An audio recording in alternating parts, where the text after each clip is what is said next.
In 10 years, this world ends not metaphorically, not slowly, but violently as the Federation Kingdom collapses, the nobles are slaughtered, and everything burns because of 5 people known as the 5 great sins: wrath, greed, sloth, pride, and obsession. And the man who knows all of this is not a hero, not a chosen one, but a 78-hour-per-week wage slave who suddenly wakes up as a noble in a fantasy world. Alan does not panic immediately, because the bed is too soft, the room is too expensive, and the servants bow like he owns the place, until he tries to read and realizes he cannot understand a single word. No system, no translation, no cheat, just pure illiteracy. While he questions, the butler watches silently, because the young master is holding the book upside down. Alan's first conclusion is painfully accurate. He has no powers, no talent, and no special ability, making him a useless fantasy protagonist. But before despair fully kicks in, a mountain of food arrives: meat, bread, sweets stacked like a boss fight, and his thoughts reduced to a single word: good, as he eats until he is full for the first time in years. And at that moment, nothing else matters. Then reality escalates again, when a maid politely asks if he is finished, and another offers to help him bathe, which turns out to mean a massive luxury bathtub, and 2 servants scrubbing and massaging him at the same time, causing Alan to mentally disconnect. Because if this is hell, it is extremely comfortable. That illusion shatters when a servant casually mentions that the other young masters are returning tomorrow, and Alan freezes. Because other young masters means family, so he asks who they are, and the servant looks at him like he just forgot his own name, and answers Leo and Antonio before asking why. He speaks as if he does not know his own family. That single sentence hits him harder than any spell, so Alan submerges his face into the bath, because this is too stupid to be real.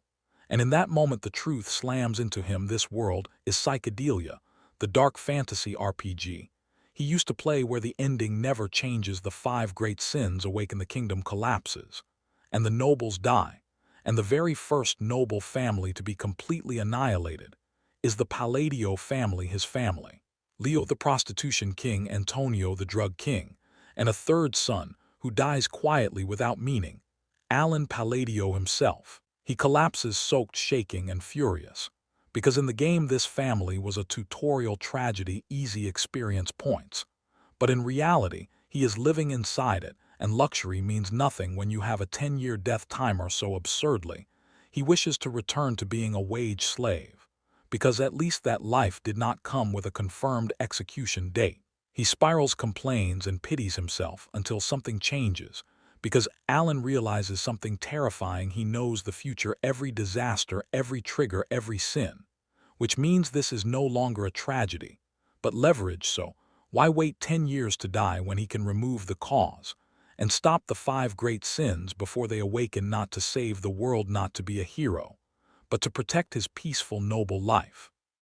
That is when Alan decides he will reform the 5 great sins while they are still children. 2 months later, his knight Evan reports success.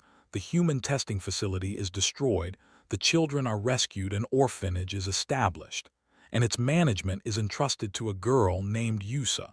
And Alan praises Evan with forced confidence, even though Evan cannot tell if it is sarcasm or approval, while Alan realizes his facial expressions are completely broken.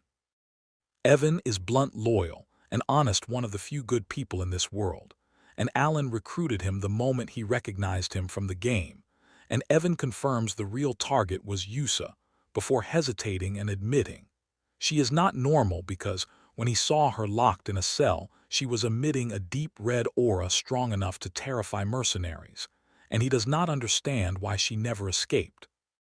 Evan asks why Alan did not bring her home, and Alan agrees out loud, but internally knows the truth, because Yusa Ludia is destined to become Wrath, a non-human, who will one day contract an otherworldly being and massacre hundreds of thousands, but only after years of suffering. So no suffering means no awakening. Alan leaves her in peace and tells Evan it is not time yet, a phrase that alone shocks him. Then orders secrecy, continuous funding, and hands Evan a letter claiming it is reassurance, when in reality the letter contains 3 phrases ripped directly from the game trigger words: lore, Locked spells dialogue hooks that Alan believes will stabilize her. When Yusa reads the letter, the mana in the room explodes, and she asks why Alan does not want her by his side, forcing Evan to repeat the words, "It is not time yet." And instantly she calms down, clutching the letter like scripture, smiling softly. A subtle, terrifying smile, the smile of wrath.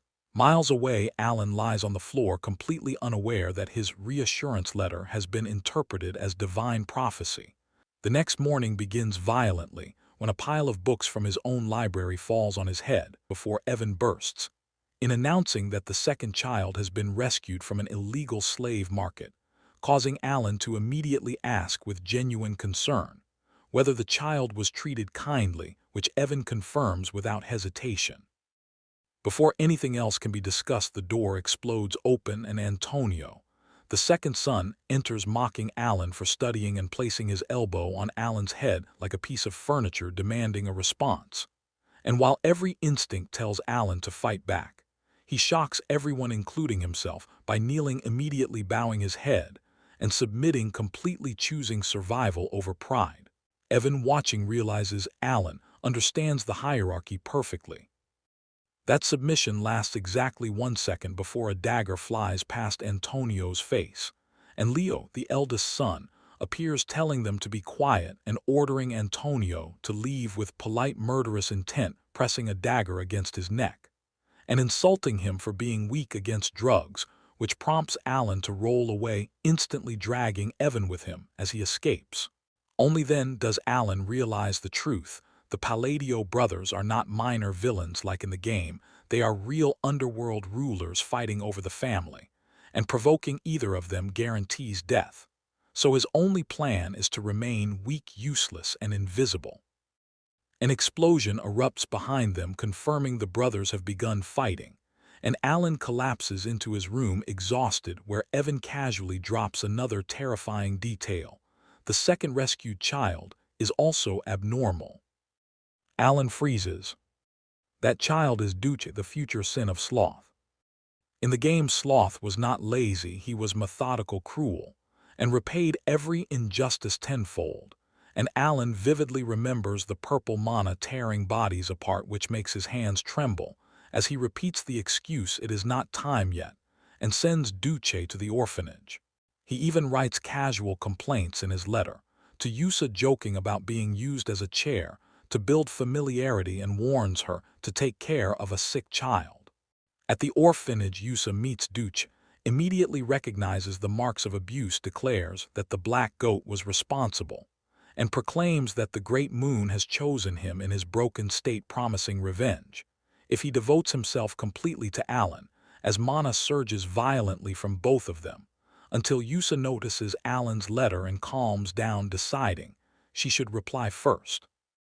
The next day, Evan bursts into Alan's room, screaming that something terrible has happened. Duce is dead.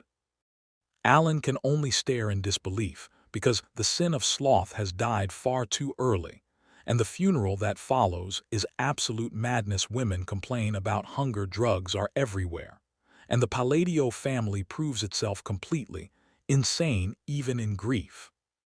As Alan studies Duce's body, he notices something off and catches Leo smiling like he just won the lottery, realizing this death was no accident and was likely ordered by Leo himself. A year passes.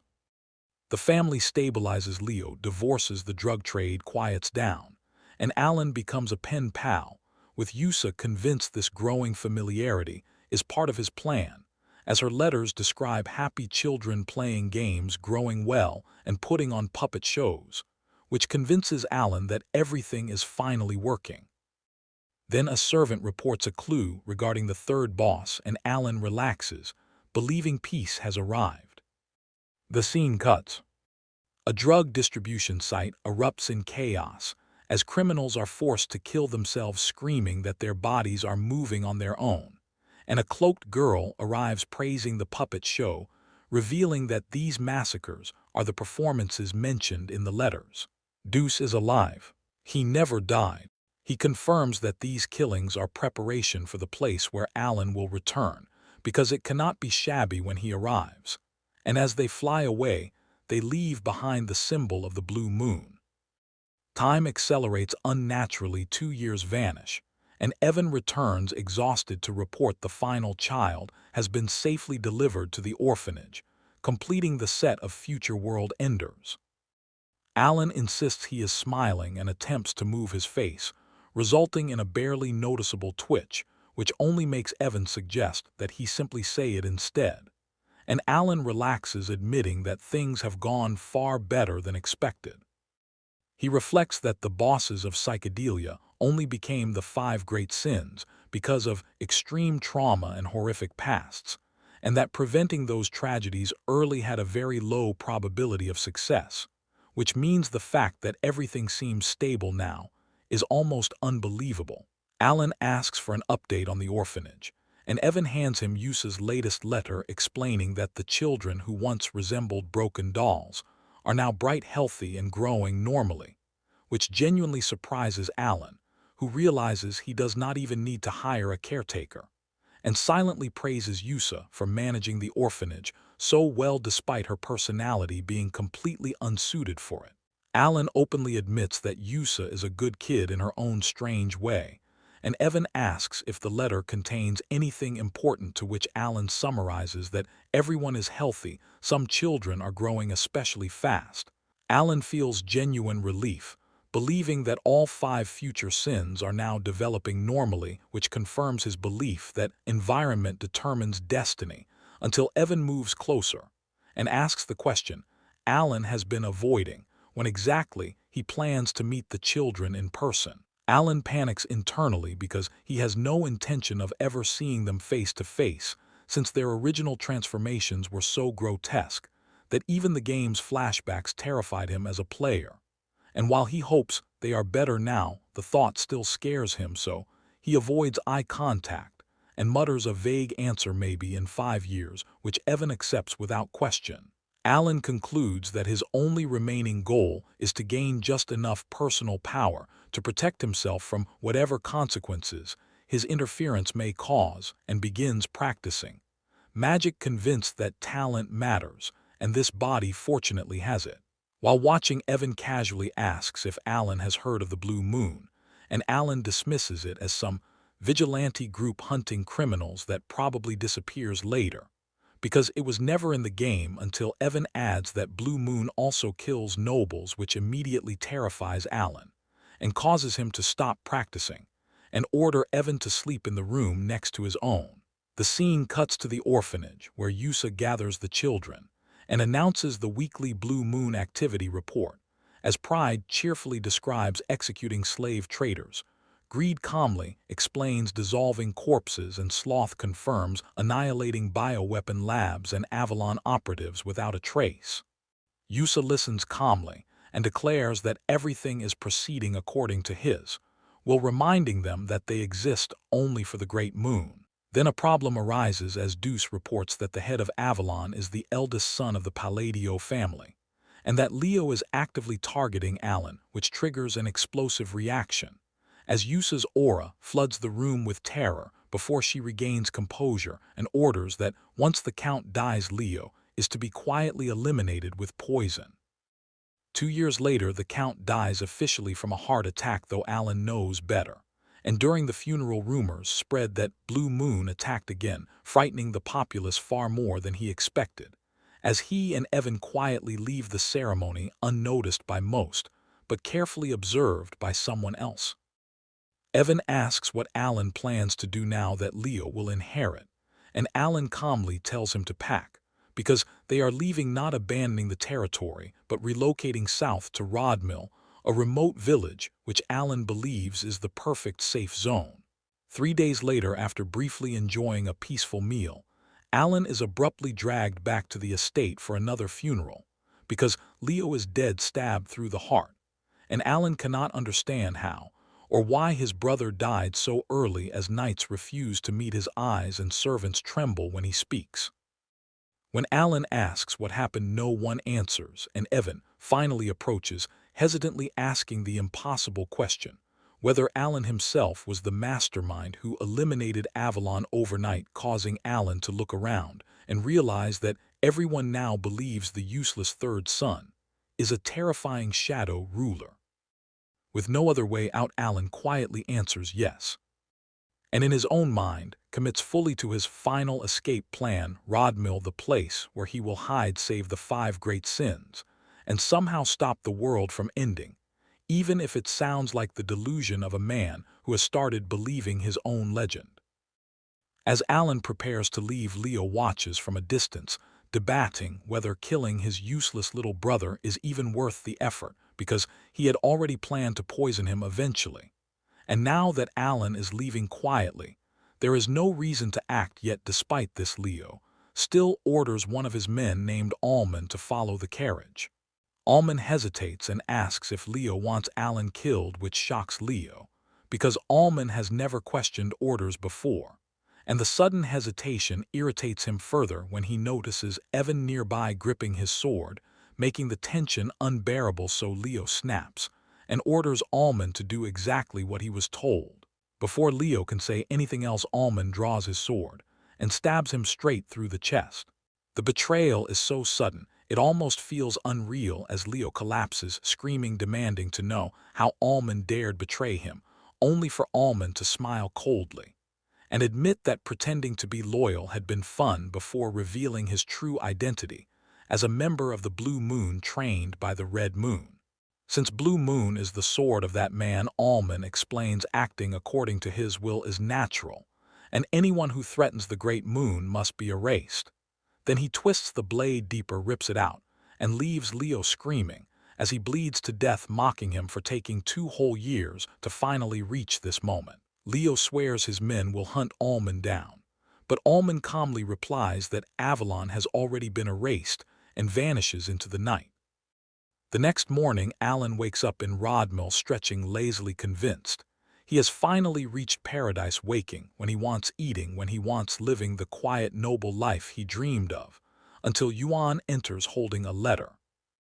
Alan barely looks at it until he reads the contents and freezes, because Leo is dead, and his free trial of heaven lasted exactly 4 days. Yuan leans in, whispering the most terrifying sentence imaginable, asking when Alan became the shadow leader, and why he never mentioned it, causing Alan to collapse, panic spiraling, as he mutters that nothing makes sense anymore. Yuan calmly explains the problem: Leo died after Alan left. Alan has a perfect alibi, and no one stands in his way, which means everyone believes Alan orchestrated everything, the shadow leader, the assassin of the swordmaster, the hidden ruler. Alan tries to reason it out, saying no organization could erase Avalon overnight, before remembering there is one group that hunts organizations, Blue Moon. But Yuan shuts that down immediately, explaining that Blue Moon always leaves their mark, and this time there was none, only clean sword wounds. Alan connects the dots and whispers that the road to hell has opened, realizing that this is exactly why he is being labeled the shadow leader. He insists Blue Moon cannot be responsible because they never even existed in the original game, which only makes the situation worse. The scene cuts to Blue Moon headquarters, where Yusa casually asks if any trace was left, and is reassured that nothing remains except a single leaf. More members arrive, reporting that nearly 500 Avalon soldiers remain, and another cheerfully admits cutting them apart piece by piece, as Yusa's bloodlust leaks into the room, and she quietly declares perfection. Avalon collapses completely in 15 days, but a problem remains when evidence surfaces showing nobles were involved, and Yusa's aura explodes, filling the room with killing intent. Orders are issued silently, efficiently, and absolutely. The Information Guild is sealed. The matter is personal, and nothing must ever reach that person's ears. When one member hesitates, Yusa strikes him without warning, reminding them that a sword must not think for itself, and that Blue Moon exists only to move according to his will, because he knows everything. The room freezes, no one dares breathe, as Yusa calmly warns them never to disappoint him. That night the moon shines brightly over the world. The scene shifts to Alan slumped over a desk, buried under mountains of paperwork, his face pale, eyes lifeless from exhaustion, as he groans that he cannot take this anymore because a full month has passed since the funeral, and the work never stopped, and he collapses forward muttering that he is going insane. He slams his hands on the table furious, because Leo's death was supposed to happen 6 years later. And by dying early, the entire course of the game changed, dumping every responsibility onto him, as servants immediately flood the room with even more urgent documents, causing Alan to freeze mid-motion and sigh heavily. He snaps asking why everyone suddenly works so hard when they used to slack off under the count, only to realize the staff is terrified, whispering that the young master is angry and that they must work harder or die, confirming Alan's worst fear that the rumor of him being a hidden mastermind has fully taken root. Alan breaks, slamming his pen down, shouting that he is not some terrifying monster. He is just a former wage slave who wants to do his job, quietly wishing desperately that people would stop overreacting and handle things themselves. Outside, Yuan grills meat, humming casually, and remarks that it is astonishing Alan reached the second tier of poison craft in only 2 years, something most people take 4 years to accomplish, praising his talent as Alan listens blankly and admits his talent is decent while thinking bitterly that he only learned magic for self-defense. He conjures a faint glow of mana, watching it flicker and fade, admitting quietly that he has tried every type of magic, but his mana pool is too small, thinning faster with every use, and that no amount of training can change that because innate mana capacity is like a natural weight class, and his is simply too low. Tears form as he mutters that nothing is working, and he is only trying to survive. While eating barbecue, Yuan casually hands him a letter, his invitation to a noble exchange ball, forcing Alan to sigh, wondering why he must attend something so pointless. The scene shifts to a luxurious party where Alan and Yuan wear formal attire, but Alan looks exhausted as he reminds himself that networking is necessary for survival, even though he hates it, while Yuan ignores him entirely, enjoying the food. Alan forces himself to socialize, complimenting wine, attempting a practiced smile, but his expression terrifies a noblewoman who runs away screaming that she will tell her father, causing Alan to spiral into despair, realizing people believe he is extorting rare wine through intimidation. Yuan laughs it off, explaining Alan's loot reputation has grown again, and wine as Alan sinks further, realizing his social life is completely destroyed, and that nobles now avoid him entirely. Seeking air, Alan steps onto the balcony under moonlight, questioning where everything went wrong when a gentle voice interrupts, and a girl introduces herself as Laura, the third daughter of Duke, instantly triggering Alan's alarm, because the Alive family is one of the 3 major shadow players and notorious northern troublemakers. Laura bluntly begs for help, revealing she is about to be assassinated by her own sister, explaining she survived only because she was a mistress's child and now offers half her family fortune in exchange for protection, which makes Alan realize she must have died early in the original timeline since he does not remember her at all. After a long silence, Alan refuses, gently bowing and explaining he cannot help because he can barely protect himself and does not want to give her false hope, even wishing her luck and urging her to find a reliable ally before leaving her behind. From the shadows, Rhina calmly reports Laura's approach to the Great Moon and receives confirmation that Laura is not tied to Avalon and therefore not a target, ordering all information blocked so nothing reaches him, and the Avalon case remains sealed. Later that night at the party, Alan leans against a wall, rubbing his temple, muttering why misfortune seems to orbit him like a curse, when a light melodic voice greets him, and he looks up to see a red-haired woman smiling effortlessly, making him freeze, because for once someone is actually talking to him. He forces a polite smile, recognizing her immediately as Lady Zeniona, and her amused reaction confirms his fear, because she is famous in the worst possible ways, and in his mind the realization locks in: she is one of the 3 great shadow players. Alan recalls the underworld hierarchy, Alida of the North, Pelotonia of the East, and Genea of the West. And as he studies her movements, he understands she belongs to the West, the one that does not destroy enemies, but absorbs them.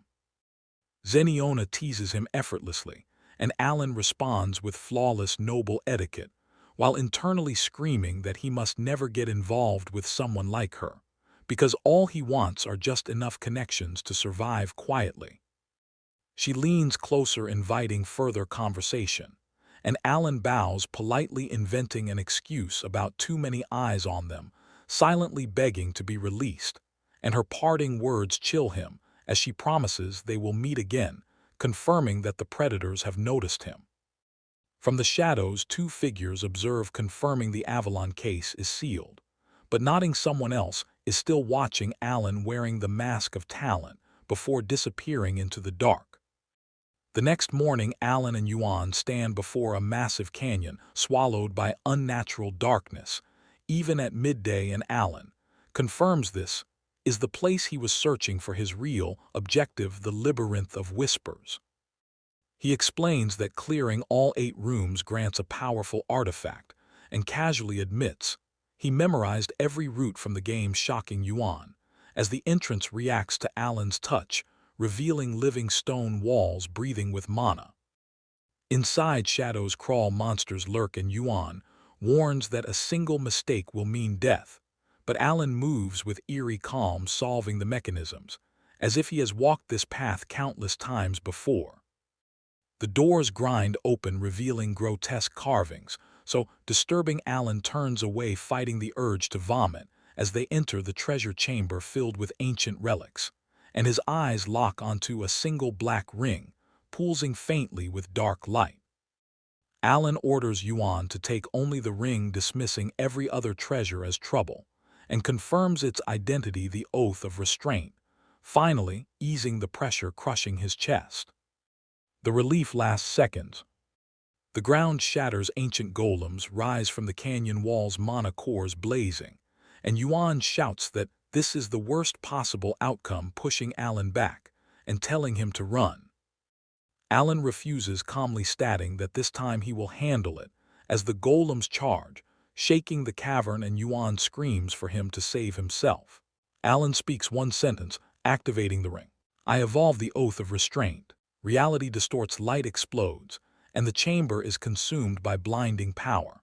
Time stopped, and the world dissolved into a vast void.